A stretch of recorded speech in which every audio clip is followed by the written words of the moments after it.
ఈరోజు ధర్మవరం పట్టణంలో స్థానిక విగ్రహం వద్ద ఎస్ఎఫ్ఐ నాయకులను మరి కిడ్నాప్ చేసిన దానికి వ్యతిరేకంగా ఈరోజు విద్యార్థి సంఘాల ఆధ్వర్యంలో ఎస్ఎఫ్ఐ వారు చేస్తున్నటువంటి నిరసన కార్యక్రమాలకు ఆల్ ఇండియా స్టూడెంట్ బ్లాక్ గా పూర్తిగా మద్దతు తెలియజేస్తా ఉన్నాం. ఈరోజు ప్రధాన కారణం ఏమిటంటే మరి మోహన్ బాబు ఎవరైతే ఉన్నారో మరి వారి యూనివర్సిటీ వారి యొక్క ఆ యొక్క యూనివర్సిటీలో పెడుతున్నటువంటి అధిక ఫీజుల పైన కావచ్చు, అన్యాయాల పైన కావచ్చు, అక్రమాల పైన కావచ్చు, ఈరోజు ఎస్ఎఫ్ఐ విద్యార్థి సంఘంగా తిరుపతి నగరానికి చెందినటువంటి జిల్లా అధ్యక్ష కార్యదర్శులు అందరూ కూడా ఈరోజు దానిపైన ఉన్నటువంటి అన్యాయ అక్రమాలపైన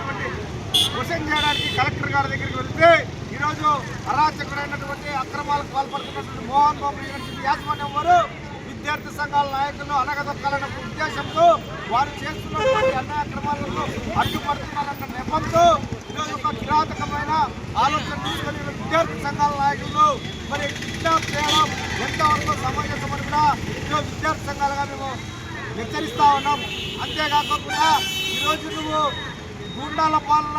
అరాచకుల పాలనగా ఆలోచించి ఒక విద్యావేత్తగా నువ్వు ఆలోచించడం లేదు, గూండాలుగా మరి బందిపోట్లుగా నువ్వు ఆలోచిస్తున్నావే తప్ప ఒక విద్యాదాతగా నువ్వు ఆలోచించకుండా ఈరోజు విద్యార్థి సంఘం నాయకులు కిడ్నాప్ చేయడం కరెక్ట్ కాదు. లక్ష్యమే ఎవరైతే ఈ యొక్క విద్యార్థి సంఘ నాయకులు మరి కిడ్నాప్ చేశారో వాళ్ళందరిపైన కూడా తక్షణమే క్రిమినల్ కేసు నమోదు చేయాలా. మరి ఈ యొక్క కిడ్నాప్ కారకమైనటువంటి మోహన్ బాబుపై వెంటనే మరి కఠినమైన చర్యలు తీసుకొని మరి రిమాండ్ కూడా పెట్టాలని విద్యార్థి సంఘాలుగా తెలియజేస్తా ఉన్నాం.